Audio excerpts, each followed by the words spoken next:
I'm sorry? He would be Protestant. Yes. Extremely. Not Catholic. That's a good question. That'll come up. All right.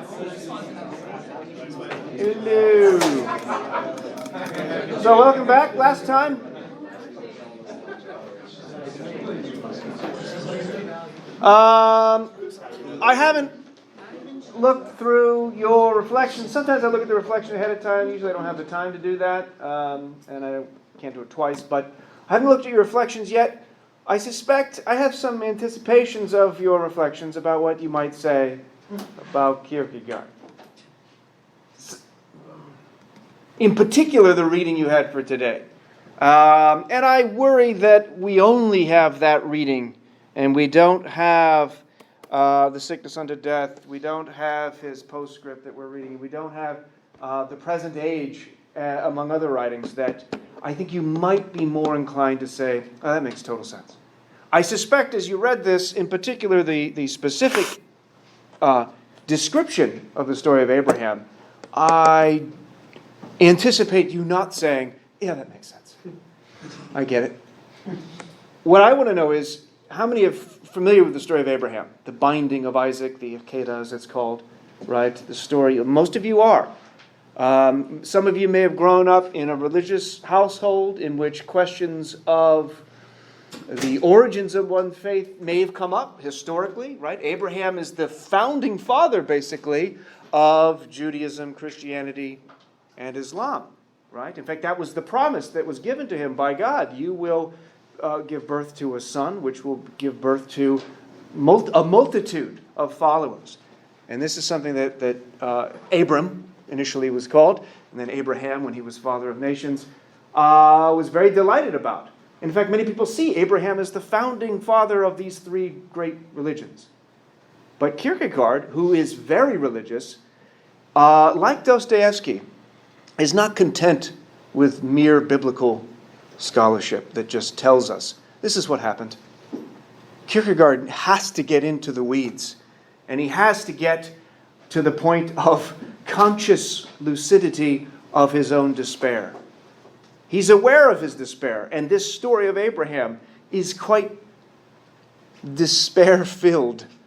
He reads it again and again. The older he gets, the more he looks at it, the more he reveres Abraham, but the less he what?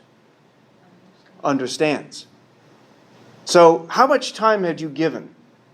How much time had your parents or your pastors or your teachers given to the story of Abraham, which is a pretty fundamental story to three fundamental faiths? Kierkegaard spends a lot of time. Maybe he spends too much time. Maybe you're like, you know what, after the fourth option here, fourth go through, let's move on. Abraham sacrificed his son in his mind. Good, let's move on. Why not be done with that? One of the things I want you to think about as we go through this is there anything that we can take from Kierkegaard? He's Danish, so it's Kierkegaard, but I'm going to call it Kierkegaard for now. Is there anything we could take from him and his philosophy without having to accept necessarily his particular theological approach, description, story, interpretation of Abraham? Or maybe that story just ruins it for you. We'll see. Here he is, a young fellow, died young, had a tough go of it, although he was not without humor. In fact, he wrote about humor. He defines humor as ultimately contradiction. And I'll come back to that at the end today, and if not today, then the last bit of words, closing remarks for the semester on Wednesday, when we look at Foucault. He has the impression of being a person who is in despair. And in fact, he had a tough life. he had a difficult go of it. He was not terribly healthy. He was not terribly liked, because I'm not sure how likable of a figure he was ultimately, although we have to be cautious in not interpreting and knowing the man through his writings. We saw that with Nietzsche before. Nietzsche's writings come from a place of power, as if he were the Übermensch that he's writing about. But Nietzsche clearly recognizes that that's not him. And the difference between the two, the Übermensch that Nietzsche professes, proclaims, prophesizes, so to speak, is quite different than the man. Kierkegaard's more difficult. It's not clear whether Kierkegaard is the character, or any of the characters that he's presenting. In fact, it's made more complex by the very fact that he utilizes pseudonyms. And some of them are amusing. In fact, the pseudonym that you have for the narrator of this text from Fear and Trembling, Johannes Silentio, which means John the Silent. He has a lot to say. He talks a lot. There's Anticlimacus, there's Nota Bene, there's he's got Hilarious Bookbinder, which of course means merry or joyful. Frater Taciturnus, which means brother who keeps silent, who doesn't keep silent. Nota Bene is Danish abbreviation for anonymity, and Nota Bene means ultimately not well. Then he's got a bunch of other pseudonyms that he gives particular philosophical viewpoints. And it's unclear where his particular position is. So in one sense, we should be leery of saying, this is Kierkegaard. That's this particular character. It's Climacus. It's Johannes Silentio. That's the guy. That's who he is. We need to be cautious about that. However, at the same time, Kierkegaard seems to imbue his writings with autobiography. The story of Regina Olsen. I think there was a movie. I assume that's where this is taken from years ago. That's supposed to be Kierkegaard. I guess it looks like him. Maybe not in that picture. Maybe not in that picture either. But here's Regina Olsen, who he fell in love with very young. In fact, well, he wasn't young. She was. And then when she was 17, they agreed to get married. But he eventually gave her up. And in fact, in his journals, he noted something like, is this not unlike the story of Abraham and Isaac? He sacrificed his most valuable possession, or could have been his most valuable possession, to God. And that in Nietzschean terms, that sublimated desire got reverted into his poetic, his writing capacity. At least that's how he put it. One wonders how apt that analogy is. Was Regina Olsen the woman he was going to marry, but then later ultimately dismissed and gave up and destroyed her, basically? Is that apt of analogy between Abraham and Isaac? No. No? Yeah, I don't think so either. I'll just state it right now. I don't think so. I think it's, I don't know what that is, to be honest. Kind of rude. I don't want to, I don't want to dismiss it too much as a frivolous move. This was significant in his life. There are other significant elements of his life. His father was very stern, very religious. At one point, his father felt that he was damned because he had cursed God when it was difficult to plant crops. And this, seriously, he thought, Michael Kierkegaard felt that he'd now been damned for sure because of this. And then another time, I think he cheated on his wife, which is a little bit different than, I guess, cursing God. But at one point he says that he is surely cursed, and I believe this was the case with many of his children. They died young, as was the case with Kierkegaard, who, as I said, was someone who engaged in all sorts of battles with people, in particular in political disputes. I'll get to this in a moment. There was something called the Corsair Affair, which was like what's the newspaper articles or the rags that only focus on popular people and make up stories. Tabloids, yes. It was like a tabloid, sorry. And he got into a public squabble with one of them, and he said, I dare you to publicly come out and show yourself and write things about me that you have. Say who you are instead of doing it anonymously. And they did, and this went back and forth. And since this was such a popular, this Corsair as it's called, such a popular magazine at the time, or paper, Kierkegaard was recognized. This is actually a cartoon of Kierkegaard. He looks very old there and kind of rat-like. Looks like the penguin from Batman. Yeah, kind of, yes.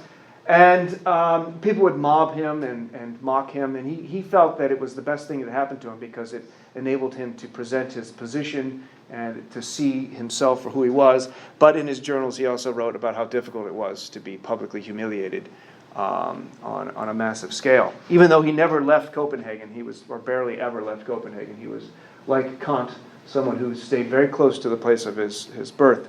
However, as we'll see, he was not like Kant with respect to his presumptions about ethics and about religion. His conception of epistemology is not at all like the sort that we see with analytic philosophy, and it's really not much that similar to even, I guess you'll see parallels with Nietzsche and maybe Camus to an extent, although Camus and his conception of the absurd is essentially the opposite of Kierkegaard's. So one of the things that Kierkegaard is famous for is his phrase from the suggested reading, concluding unscientific postscript, or just the postscript, is that truth is subjectivity. And by that, you could find parallels with what we talked about with Nietzsche. Even William James as well.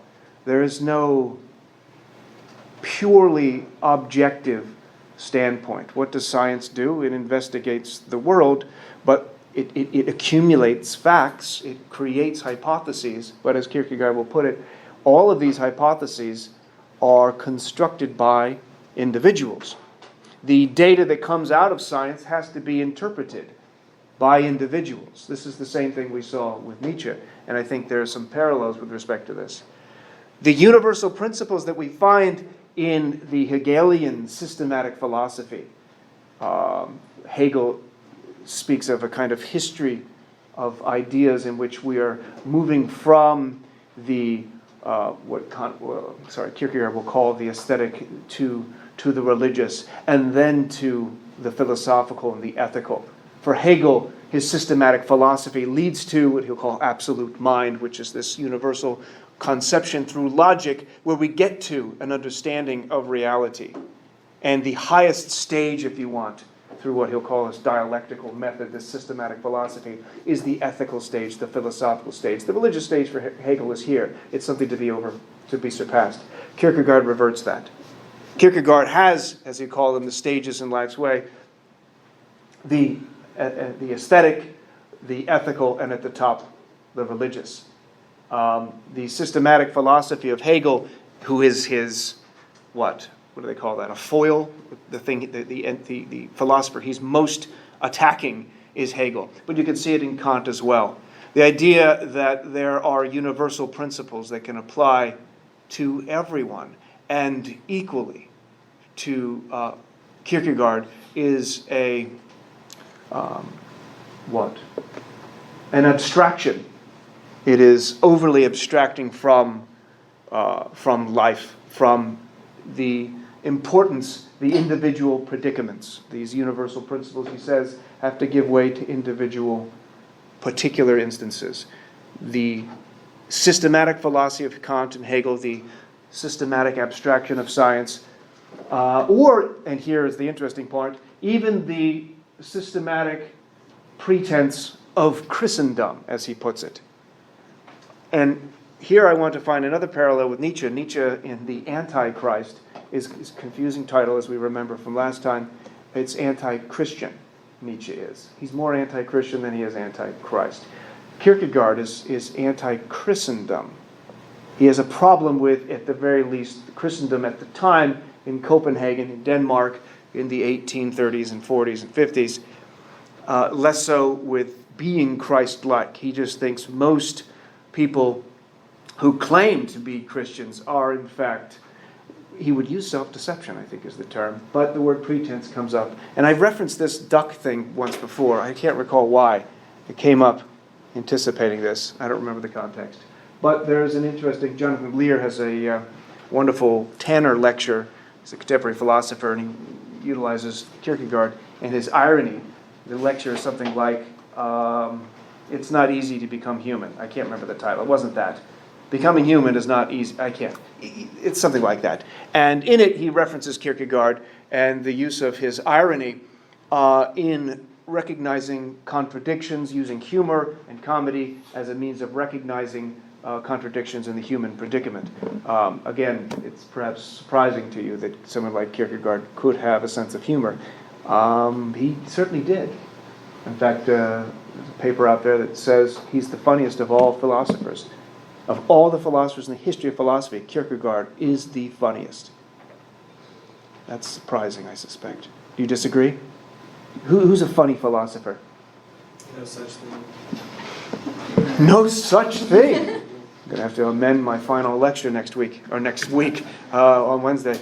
Anyway, Socrates was amusing, and it's not surprising that Kierkegaard references Socrates. In fact, he wrote an enormous text on the concept of irony with constant reference, that's the subtitle after the colon, with constant reference to Socrates. So there's Socratic irony, and this is something that Kierkegaard was fond of.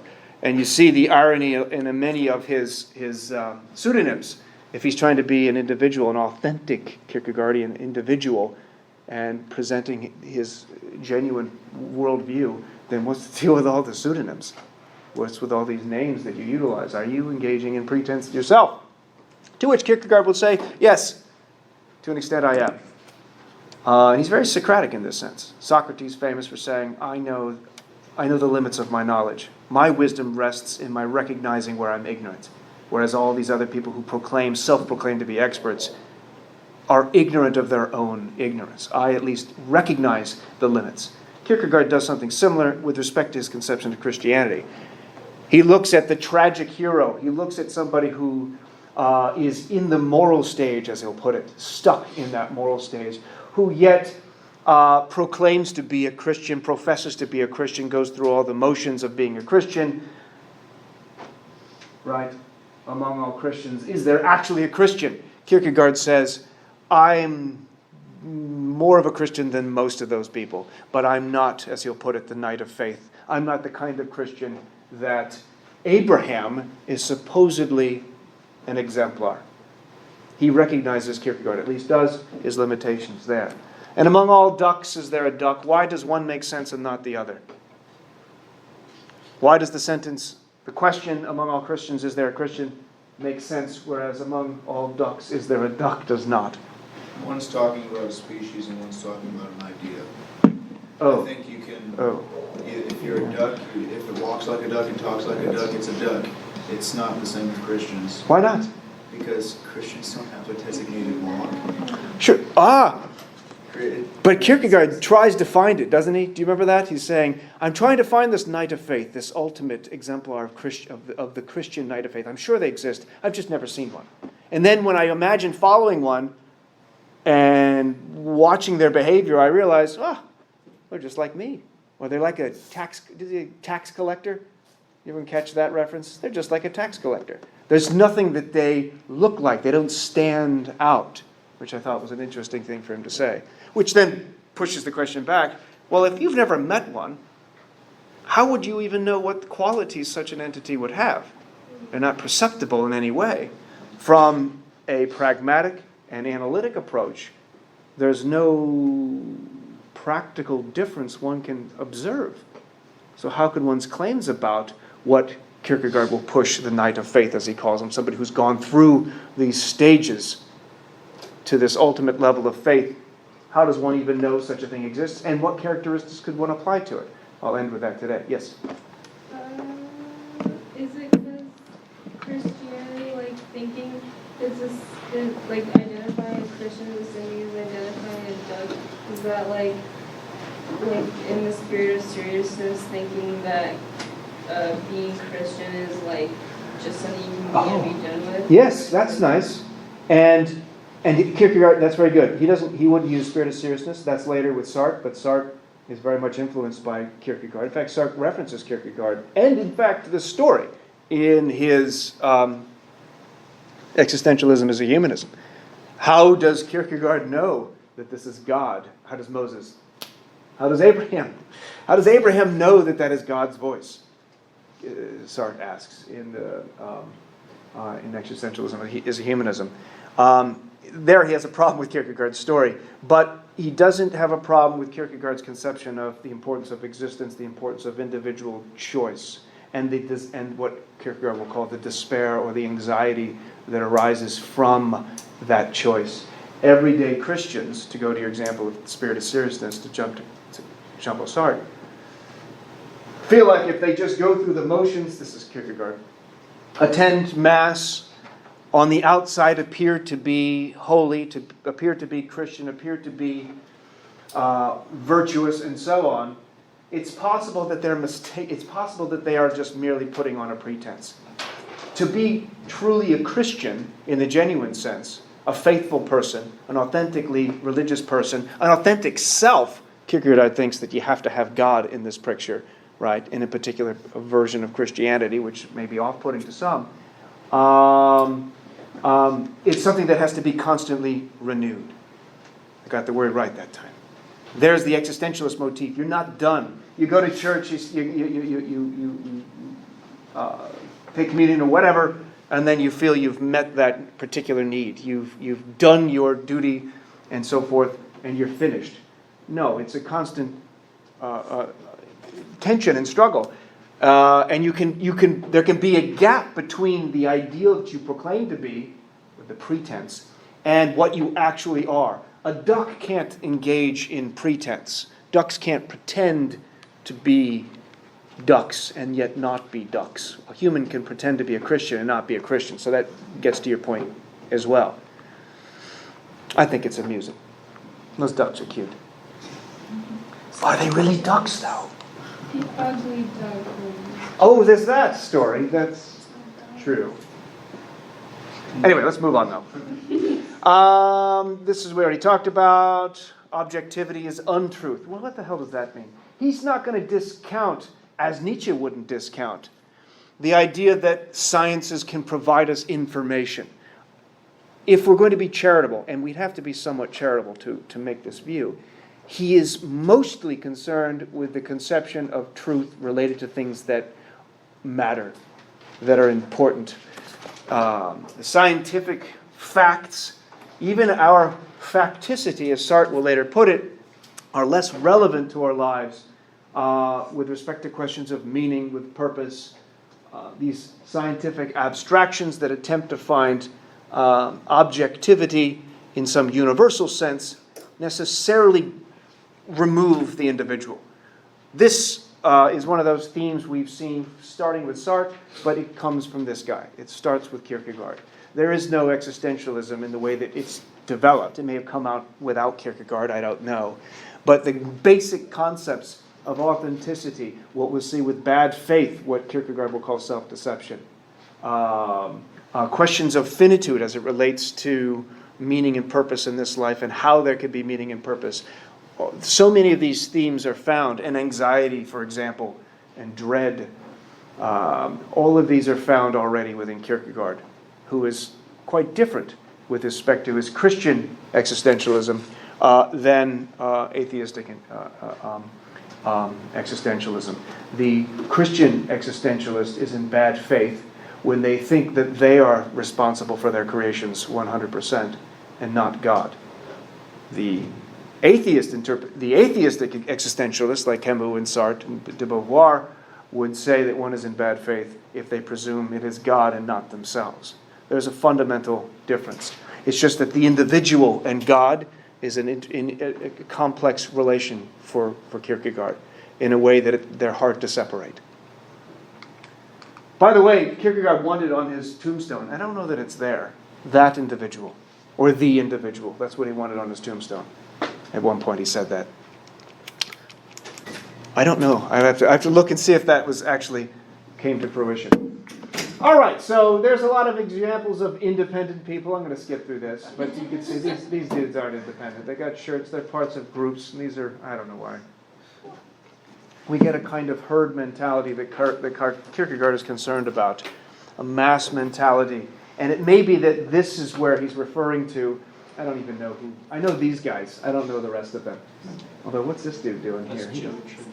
What's his name? Joey Tribune. I don't really know. That's from Friends. Yeah, that's right.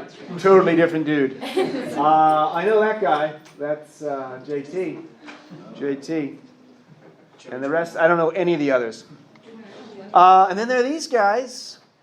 Let's call it prefabrication. This is the height of that concern of constant repetition of the kind of thing that Kierkegaard is worried about. I don't know if he would consider technology today to be a problem. In fact, I know he would. I'll come back to those images in a moment. This is my guess of how he would see and he would apply his at least theological critique of contemporary society. And in this way, I think he was concerned in a way that Socrates was. And it's not just in a curmudgeonly way of, oh, technology, when I was a kid, we just wrote notes to each other. And we did, and that was different. There's a legitimate distinction between those things and what we have today. What he's concerned is the mass of mediocrity that results from this. And by mass of mediocrity, yes, I mean this. And if you're a fan of what are they called? Boy bands? Is that the term for it? These prefabricated groups that come together with a formula. And it's a formula. You got a person who's the manager. They look at what has been done in the past, listen to any pop radio station, figure out what worked, copy that, put different lyrics, sometimes different lyrics. If the vocals don't work exactly like you want them to sound like all the other boy bands, we have the magic of auto-tuning. Hasty generalization. What is? That. Oh, what I'm doing here? Oh, yeah. Except, is it? Auto-tuning, let me clarify, that's a bias against, I have a bias against auto-tuning. And my bias against auto-tuning is far worse than my bias against pickup trucks, so it's irrational. You know what I'm talking about, auto-tuning? That's where anyone's voice can sound like, wow, that guy can sing. Well, what's with all the auto-tuning? Yes, there are some bands that are, I mean, what are they called? NSYNC? It's Joey Fatone. Thank you for looking that up. So it's possible that there could be, some good stuff that comes out of it. Some of it original. Kierkegaard's concern is that with the masses of mediocrity, he'll put it that way, the masses of mediocrity, you get nothing but a herd instinct, a herd mentality. We're only happy in the herd, and this is just an example of it. Maybe it's exception, perhaps. Let's skip that. Before I move on, there was a couple of questions. I'm sorry. Skip it. So we've got atheist existentialists and Christian existentialists. So far, all the existentialists we've talked about have been individualists. That is, they place like the good of the individual over the collective. Are there any collectivist existentialists who are like, think about the collective good, you guys? Marxists. Marxists. You can be a Marxist existentialist, and Sartre was that for a while. Because remember, Sartre's political views are all about individuals, but groups are made up of individuals. And every choice I make is a choice for all of humanity. So Sartre changes his view throughout, but you can look at, I think, Marxist existentialists, and there's a group, and de Beauvoir might be included in that as well. Yes, the individual is important, but there's that tension between the individual and the group dynamic that we saw with the political philosophy of Rawls and Nozick. That's right. Yeah. How come, like, him proposing this idea of a massive mediocrity isn't, like, him personally taking away the individuality of people? His concern is a consequence of contemporary mass society, where and this was in 1850s, where things are mass-produced. There's less room for individual reflection of the sort that he thinks is important in a philosophical way. He thinks that's a result, and in this way, he greatly influences Martin Heidegger, who's later going to have a view of technology, and the common herd man that Kierkegaard mentions. He calls him das Mann, which is just the anonymous they that affects how we think and see. The reason we dress the way that we do, the reason We hang out with the groups of people that we do and change the way that we behave. It's all based upon how we expect those to fit in this template, in this form, in this. That's the reason I use the group boy bands or whatever, because it's like a template where you just plug in different people. That's Kierkegaard's critique. I can imagine Kierkegaard. I don't know if they had. No, they didn't. Newspaper ads where there was personal ads looking for dates or whatever. What do they call that? What they used to call that in the paper? Classifieds. Yeah. But wasn't there a section for dating? Craigslist. Well, now we have really detailed scientific eHarmony type of things. What are we looking for? We're looking for objective features, right? And then there's like 25 different dimensions. Kierkegaard would look at this and say, well, you're not looking for a person there. You're looking for objective universal features, such that if you just remove those features, right? Or if you find somebody with more of those features, that's the thing in question. But there you're not getting at a person. You're getting all these objective characteristics. So what are some of the dimensions that eHarmony? They talk about how it's scientifically proven that people will get together and, I don't know, maybe it works. I should be cautious. My sister used this once. Actually, no, that's a good example. It didn't work. That one didn't work. But that's only anecdote. It's only one case, right? In any case, let me get to the reading you had for today. And we'll return perhaps to this question of subjectivity and truth is, or as subjectivity, at the last bit of it.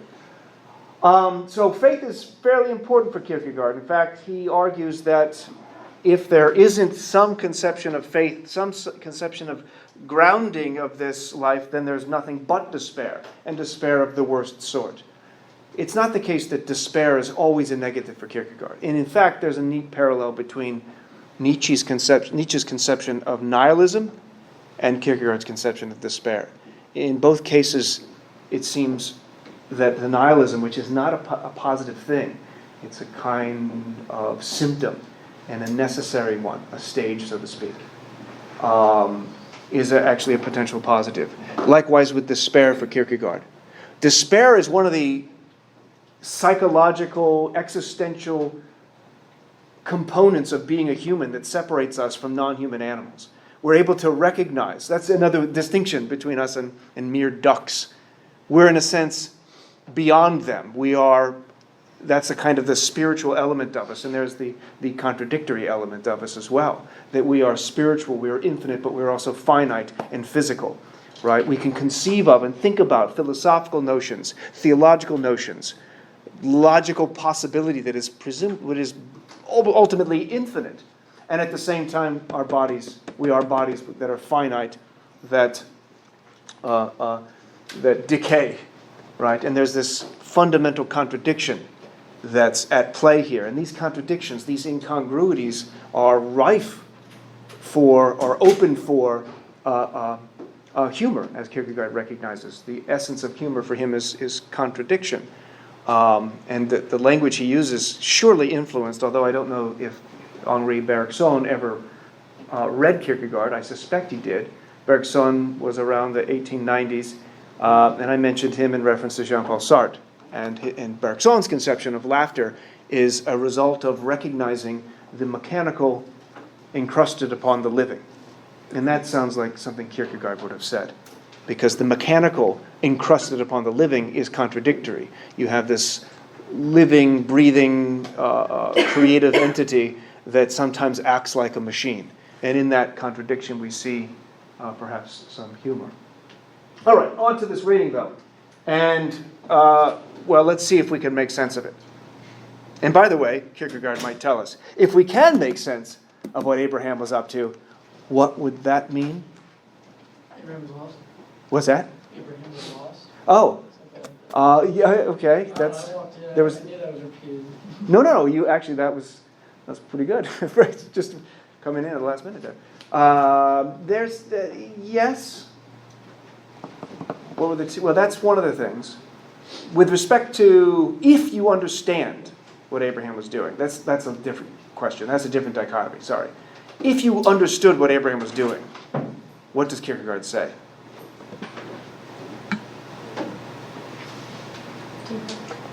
If you rationally, logically understood what Kierkegaard was doing. I mean, is it even possible? Wait, like, just what he was doing, or like why he was doing it? An explanation of his actions. Let's remind us what those are. Actually, let me get your question first. So basically what I read is that God is not illogical, but God isn't on the same plane as logic, reason, evidence, that kind of thing. It's like a universal thing that's separate from what we consider our ethics down here. Is that true? Yes. Are we cautious? Yes, we should worry about this using the term universal with God, because Kierkegaard, in fact, and here we get into one of the contradictions. Universal as transcending. Okay, transcending, yes. That for Kierkegaard, that would be different than universal. For Kierkegaard, the universal is at the stage of the ethical, right? This is the religious stage.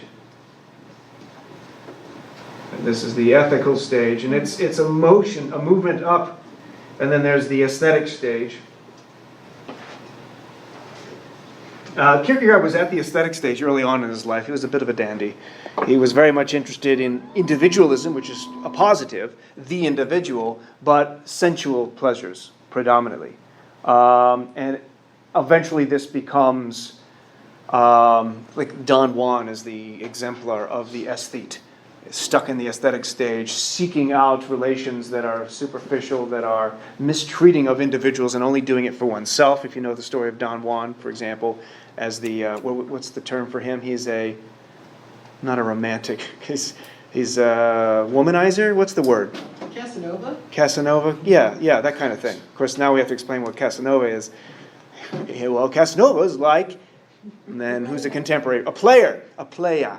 Yeah, just like that. There we go. But eventually that runs out, right? You tend to find, you know what? Family life where there's consistency and homogeneity and faithfulness and so on. We kind of desire that. You end up falling into the mores. And here Kierkegaard waffles. And I'm not entirely sure how to interpret him. Because he does this, seems to say both. You move to the ethical stage where you're no longer concerned just about you as an individual. Ethics is about the social. It's about communal. It's about others. It's hard to imagine being at the ethical stage if you are an isolated individual, right? Ethics seems to make little sense with respect to only an individual. And there you get into either the mores of a society, the mass-produced cultural society that we talked about a moment ago that they had a problem with, or the universalizing ethics of a Kant or a Mill or a Hegel or something like that. In either case, he sees this eventually as a stage to be overcome. This is where universal thinking happens. Because think of Kant as a perfect example. What is Kant's categorical imperative? If you could summarize that. Love thy neighbor, basically. Treat others how you want to be treated. That's the golden rule. That really, for Kant, is more of a hypothetical imperative as opposed to a categorical imperative. Because it's, if you don't want to be punched in the face, then don't punch other people in the face. Well, that's, if you want this, then do this. That's not ethical for Kant. It's got to be absolute and unconditional. Go ahead. And then. Is it like, if everybody shouldn't be doing it, then you shouldn't do it? Wait. If everybody shouldn't be doing it, then you shouldn't be doing it. It'll be like detrimental to everybody if everybody did that. It depends. So in that context, that sounds like it's consequentialist. Kant is not, surprisingly, a consequentialist. That's the last joke there for Kant.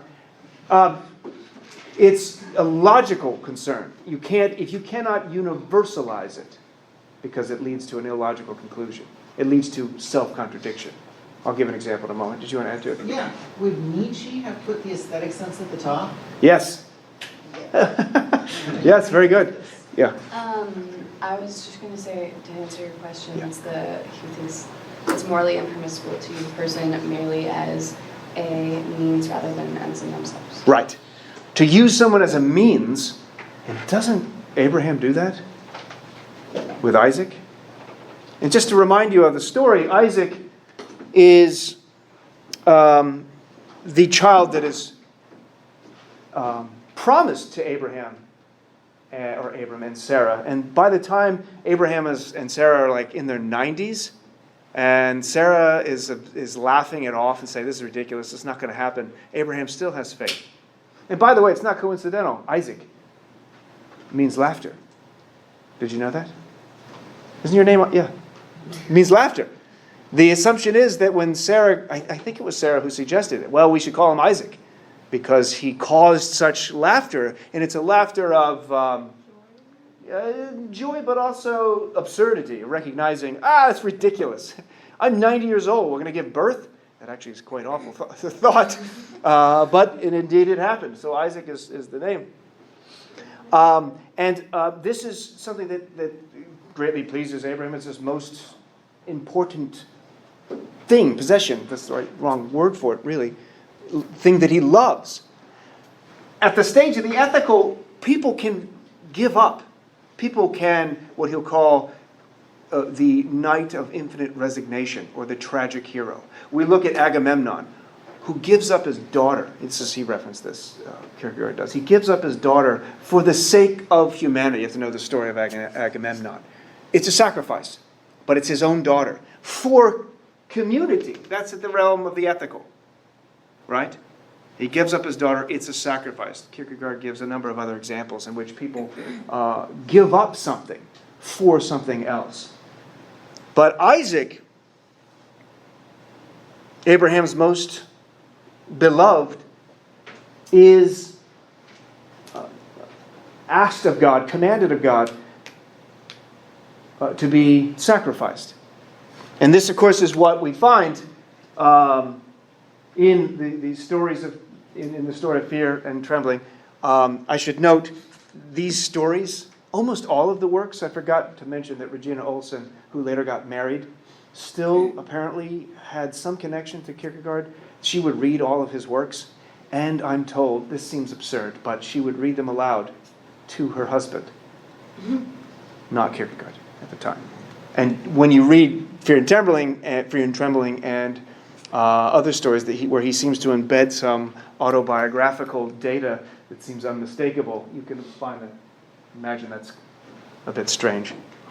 I'm just confused on how Kierkegaard just completely skips over the empirical factors. Does he just justify the use of religion and ethical being on two separate planes in order to skip over the burden of proof? Burden of proof, what does that mean? He claims God exists. Yeah, he does. Where am I looking for this? Let me give you... So I have written out some vocabulary here.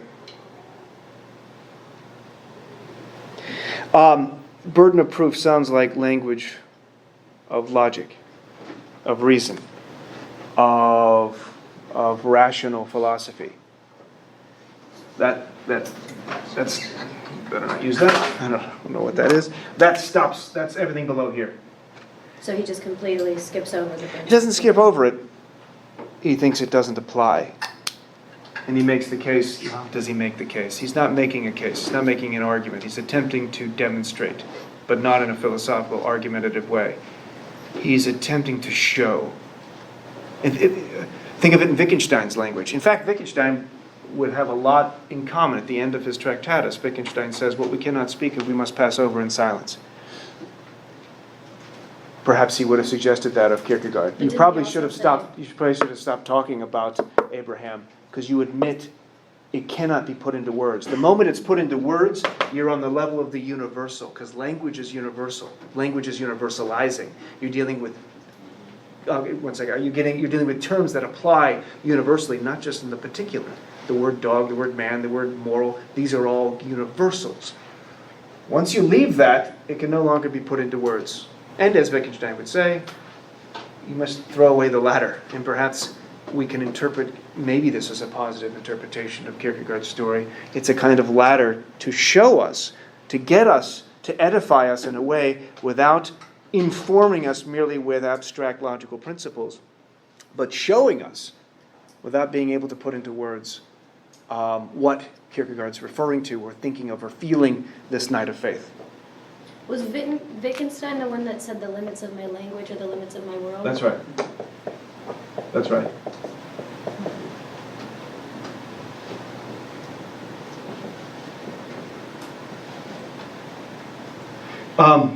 But Kierkegaard's one of the first to point out, Pascal before him, that there's more to human beings than our mere reason. He would disagree with Aristotle's definition of man as the rational, featherless biped, or Socrates for that matter, or Plato for that matter, who defined him thus. Bless you. Of course, early on, Diogenes, of course, refuted Plato when he brought a featherless chicken to Plato, so presumably, and said, behold, man is a featherless biped. But the rational part was left out. But you get part of the point that he's making there. So, and let's get to the story. And God tempted Abraham. Is that the right word? Is it a tempt, or is it a test? Is it a temptation? Is it a test? How should we interpret it?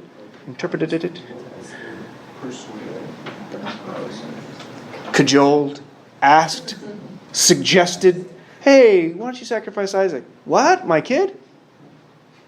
No, this is more of a command. Take Isaac, your only son, whom you love, and go to the land of Moriah and offer him as a burnt offering. Burnt offering, the Hebrew for that is holocaust, by the way. Holocausts are burnt offerings. That's why a lot of people who suffered through the Holocaust of the 20th century, the Jewish Holocaust, don't use that word. They call it a Shoah, which means desolation. Because they don't see that as a kind of sacrifice, like, hey, we did this for this. No, that was far worse than merely a Holocaust. And by the way, Kierkegaard has Johannes Silentio revere Abraham, but not understand him, trying to make sense of, I'm stuck here, I can't get to this, and yet I realize that is essential to avoid despair. I'm conscious, here's the motif from Dostoevsky through Camus, this lucidity of consciousness that increases, as we'll show later on, our sense of despair, which itself may be necessary to get us to this religious stage. It doesn't go away, but one is able to deal with it.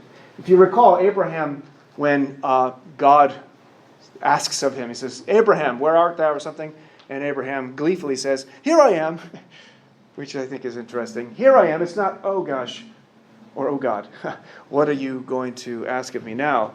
And once he's asked of this, once he's commanded this, once he's tempted, whatever the term we want to use here without begging the question, Abraham does not demur. Abraham joyfully, willfully, I'm not sure how to explain it, takes on the burden. You find numerous, the artists throughout history have been interested in this because it's really interesting. How can this story not befuddle us? Whether we're faith, especially if we're people of faith with respect to these particular religions, Judaism, Christianity, and Islam. Oh, what happened here? He had faith by virtue. Why is that like that? I'm sorry. That should be like that so you can see it. Sorry. This was one of my favorite paintings. Not that. That doesn't seem right. This one. He had faith by virtue of the absurd, for all human calculation ceased long ago. I like this because it's clear. He's done it. He's done it. That's the story. It's not Abraham goes up to sacrifice his son and he's like, I don't know if I can do this. No, he did it. He sacrificed his son. It only was not completed because his hand was stopped. So it was done in his head. It's not a matter of, well, maybe he really was fighting it. Right? Remember, Silentio goes through those 4 different options. Perhaps here are different ways of interpreting it. Which is the ideal way? Which is the best way to make sense of this? And it's not clear how to make sense, how to see that I said a question there, because this is from the scripture. Oh, where's the thing? I don't have the page it's from. I think it's for a kid's Bible. And after all, what else are you going to put in there? You're not going to put that in a kid's Bible. And yet, this is fundamental to the faith. Here it is. So I found that quite... Kierkegaard would look at that and say, ridiculous. This is what I'm talking about, people. After they sacrificed the ram instead? It could be. Let's hope. Like, all right. Yeah, I think. But here, Isaac, what's Isaac going to think? That's kind of. Go ahead. Oh, I was just gonna, doesn't he like kind of talk about that in it? He like mentions how he's like, the easiest part for Abraham was like just walking back down the mountain with Isaac, and he's like, that'd be the hardest part for me.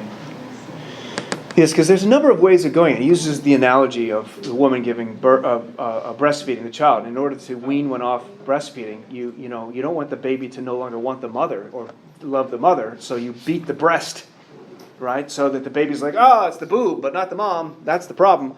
And he imagines Abraham doing something similar.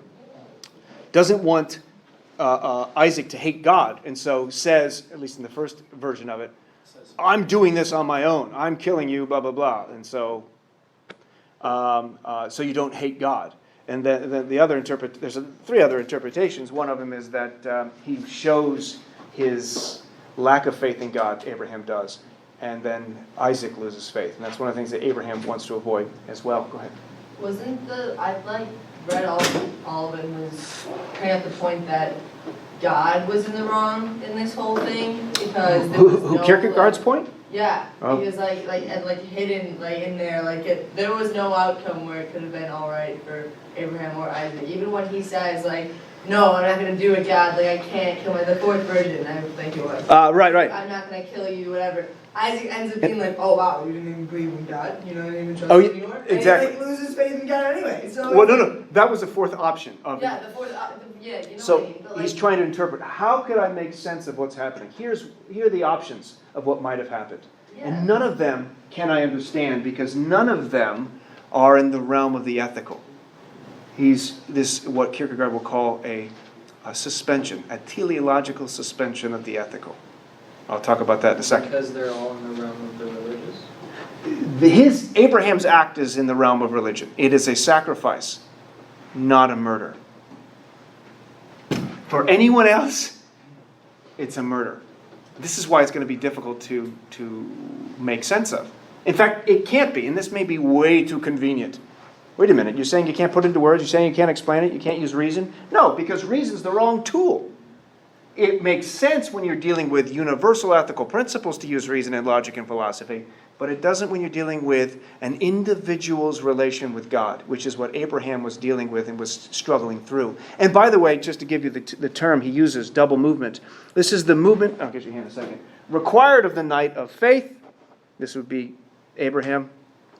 The first movement is the movement of infinite resignation, which the knight of faith shares with the tragic hero. That infinite resignation is saying, I give up that which is most valuable to me. I sacrifice it, right? Without the faith that I will get it back. He goes on, in this movement, the knight of faith gives up everything he holds dear and reconciles himself with the loss. Here's the key, the double movement. The second movement is the movement of faith, which takes place only by virtue of the absurd, which is to say, the non-rational. So absurd is kind of like Camus, right? It's just that Camus thinks that we should continue to struggle against our absurd fate. Kierkegaard argues that we ought to leap because of this absurd, in virtue of this absurd, to a belief. He'll call it a leap of faith. That's where that phrase comes from. It's become so trivialized and used that it's become a cliche. It wasn't at the time that Kierkegaard uses it. So by virtue of the absurd, this is the movement according to which the knight of faith then regains everything he gave up. There you go. I guess that's the picture. In the moment of infinite resignation, these two movements combined make up the double movement of faith. Yes, and then yes.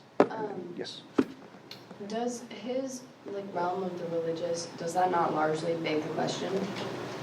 Well, that's a logical concern. That's a fallacy. Kierkegaard might say, you're down here. I'm up here. Or rather, I'm trying to get up here. I'm trying to show what Abraham is an example of. Yeah, there's contradictions. Yeah, there's violations of logic and our universal moral principles. But you're using a telescope to Microwave the pizza? Yes.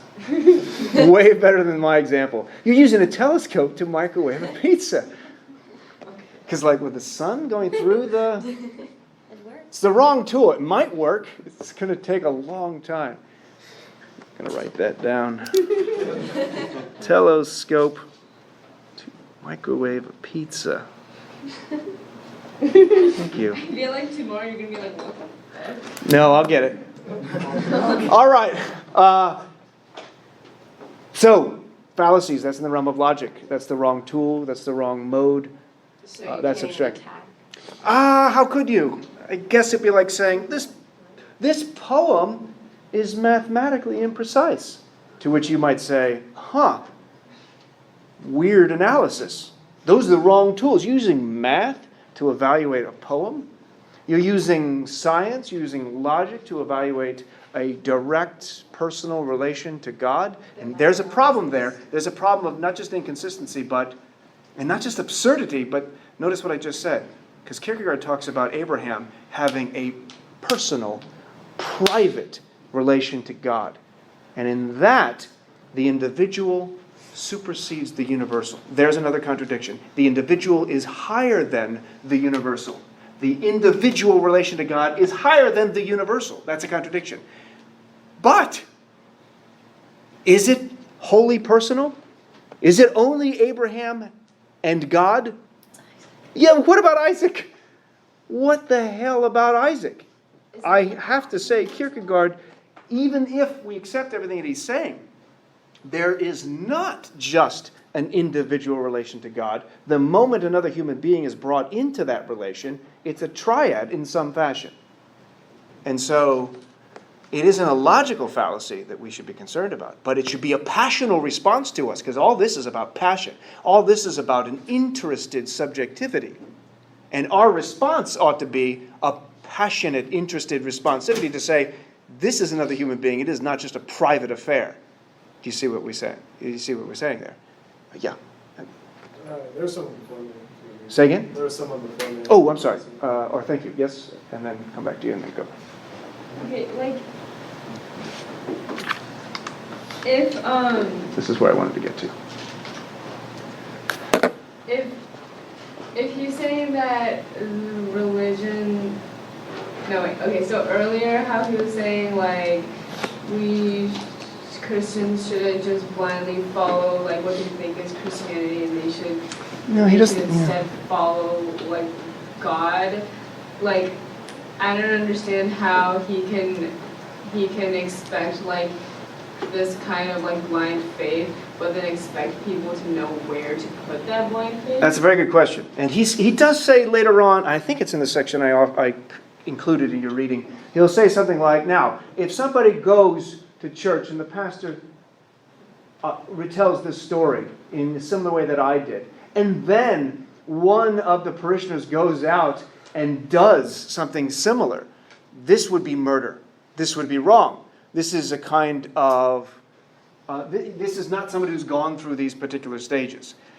Why is it that Abraham can be described in this way and not others? Why isn't that we look at son of Sam as an example? Or actually, that's a bad example because he said that Satan made him do it. I'm thinking of someone else. A woman in Texas some years ago drowned her 3 children, claiming that God spoke to her and told her to do it. We, of course, imprisoned her. The state imprisoned her. Why isn't it the case that Abraham would have been imprisoned? Now, of course, he didn't get to go through with it because a messenger of God stopped that. However, as we've already noted, the murder was already committed. And it's unclear once we've removed the realm of reason and logic and any kind of objectivity, how is it that I'm going to know that it's the voice of God? There, Kierkegaard advocates for a leap. And it's not clear, and I try to be charitable here, it's not clear that he advocates for this leap of faith with conditions, like James did in his will to believe, right? You have the right, he says, to believe, or the will to believe, insofar as, like for instance with free will, James argues, you have the right to believe in free will, because believing or not believing in free will makes a difference, right? It makes a practical difference to your life. And there may not be good enough reasons on either side. Should I live my life? Do I have good enough reasons to think that this is the voice of God talking to me? What can I weigh them here and look at them over here and not be able to tell? And therefore I get to choose if they're equally good or equally bad on both sides. Is it a living, is it a forced and momentous option? We don't clearly see that with Kierkegaard. It's momentous.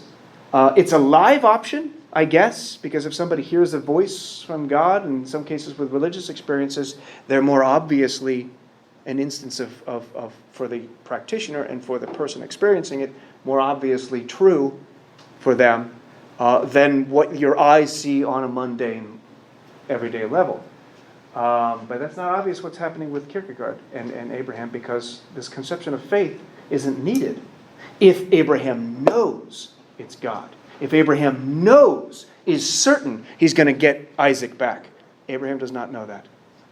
He believes by virtue of the absurd, and at the same time, he believes he will get Isaac back. In this life, note that. This is not a simple-minded Christianity, of course Kierkegaard is attacking that says, I'm going to get it all back in the next life. Kierkegaard is explicit on multiple occasions. Abraham is working for and believing in God for this particular life, not an afterlife. Yeah, go ahead, and then So 1, 2, and 3, and then we'll have to wrap up. So I could challenge an argument on ethical grounds by arguing with you. I could challenge an argument on aesthetic grounds by beating you to death with a rock. Whoa, let's stop for a second. How is the beating with the rock aesthetic? I was thinking of Nietzsche, but you know. I mean, he would philosophize with a hammer and crack idols, but he doesn't speak necessarily, literally, of beating you with a hammer. So, but you know what no I mean? on that Like, one. You can challenge your premise on ethical or aesthetic grounds. Sure, fair. So I guess maybe aesthetic grounds, you have to show them or something. Yeah, I see what you're saying, I yeah. still like the violence, but yeah, you know.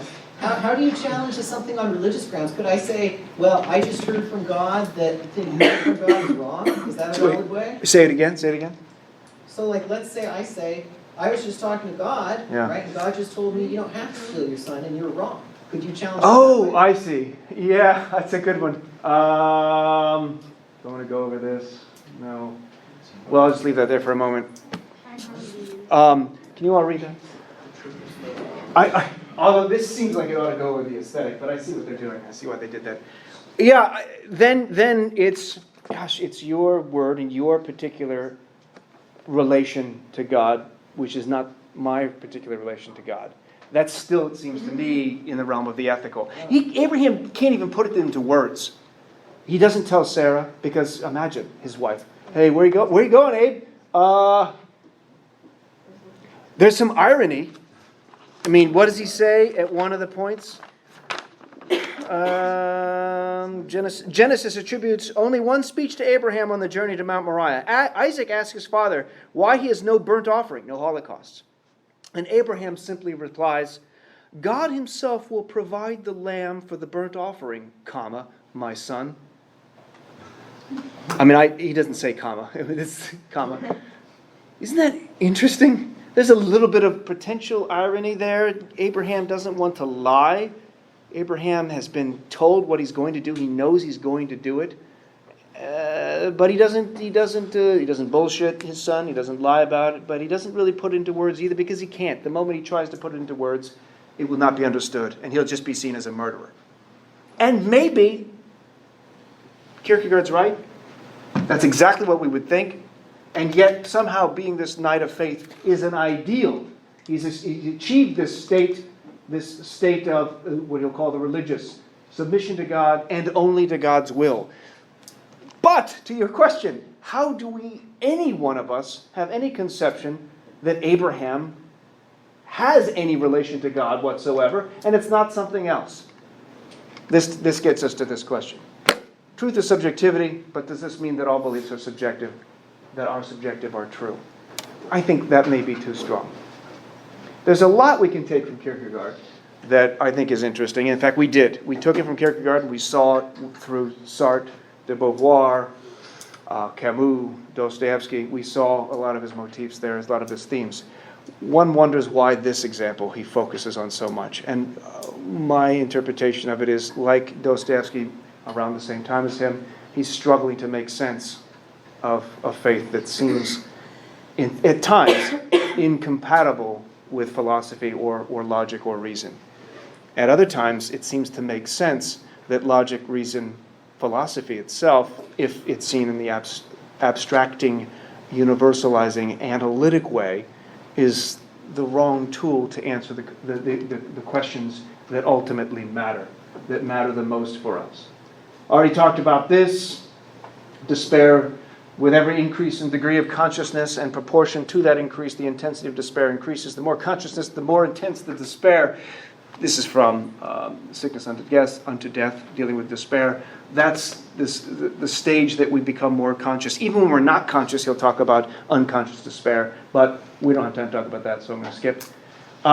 So how is this possible? If there were no eternal consciousness, how do we respond to this despair? How do we respond to situations in our life where we find these contradictions in situations, if anything like Abraham? He says, if there were no eternal consciousness in a man, if at the foundation of all there lay only a wildly seething power, which writhing with obscure passions produced everything that is great and everything that is insignificant, that's ultimately Friedrich Nietzsche. And Nietzsche espouses this. Kierkegaard says, if that's the case, then life is totally meaningless, and it would be nothing but despair, an irredeemable despair. How is it that we can avoid an irredeemable despair? Well, we have to take a leap. And this leap, if it's done legitimately, right, it's done out of what he'll call lunacy. This is a bit of an extreme. We'll wrap up next time. I'll have only a few more things to say about Kierkegaard, which will transition nicely into the few things I'll say about Foucault. And wrapping up the semester, looking at what Enlightenment thinking might be. So please do that reading. Maybe reference Kant, that couple of pages we started the semester with, just to refresh yourself. And remember to bring a summary. For those who may have come in late, bring a summary of your paper. It doesn't have to be the whole, don't bring the whole paper. It could be standard logical form if you know what that is, or just a paragraph summarizing what you're writing your paper on, your basic thesis, your basic idea. And we will do a peer review in the last half of class on Wednesday. Okay, take care. Still gets me. It seems Yes. like more or less Kierkegaard is just trying to justify the Abraham story and why it was okay. Well, it's not clear that it was okay. Yeah, I don't think it ends... I mean, it does end well for Abraham because he is deemed the father of faith. And is he justifying it? No, I think he's problematizing it. Because in traditional, that's what I was asking at the beginning, in traditional Christianity, Islam, Judaism, the story is perhaps talked about, but it's not seen as, it's not, the issues aren't raised in the way that Kierkegaard raises them. In the way that Dostoevsky raises the problem of evil in the Brothers Karamazov. These are highly religious people, but pointing out potential flaws within their own system of beliefs or potential conflicts with reason. Now, Kierkegaard perhaps jettisons reason too quickly.